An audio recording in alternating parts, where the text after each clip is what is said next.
Petrol pumps مالکان نے ہڑتال کی افواہیں مسترد کر دیں۔ وائس چیئرمین آل پاکستان پیٹرول پمپ ایسوسی ایشن نعمان علی بٹ کہتے ہیں 1 مئی سے 5 مئی تک ہڑتال کی باتیں صرف افواہ ہیں۔ پیٹرول پمپ بندش کی خبروں میں کوئی صداقت نہیں۔ ملک بھر میں تمام پیٹرول پمپس معمول کے مطابق کھلے رہیں گے۔ سوشل میڈیا پہ بے بنیاد خبر چل رہی ہے، ہماری عوام سے اپیل ہے کہ وہ اس پہ کان مت دھریں۔ 1 مئی کو انشاءاللہ پیٹرول پمپ کھلے ہیں اور آپ سے گزارش ہے کہ پینک بائنگ سے اجتناب کریں۔ 1 مئی سے پیٹرول پمپ کھلے ہیں۔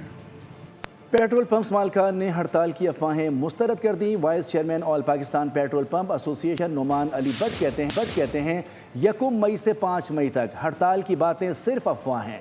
پیٹرول پمپ بندش کی خبروں میں کوئی صداقت نہیں۔ ملک بھر میں تمام پیٹرول پمپس معمول کے مطابق کھلے رہیں گے۔ سوشل میڈیا پہ بے بنیاد خبر چل رہی ہے، ہماری عوام سے اپیل ہے کہ وہ اس پہ کان مت دھریں۔ 1 مئی کو انشاءاللہ پیٹرول پمپ کھلے ہیں اور آپ سے گزارش ہے کہ پینک بائنگ سے اجتناب کریں۔ 1 مئی سے پیٹرول پمپ کھلے ہیں۔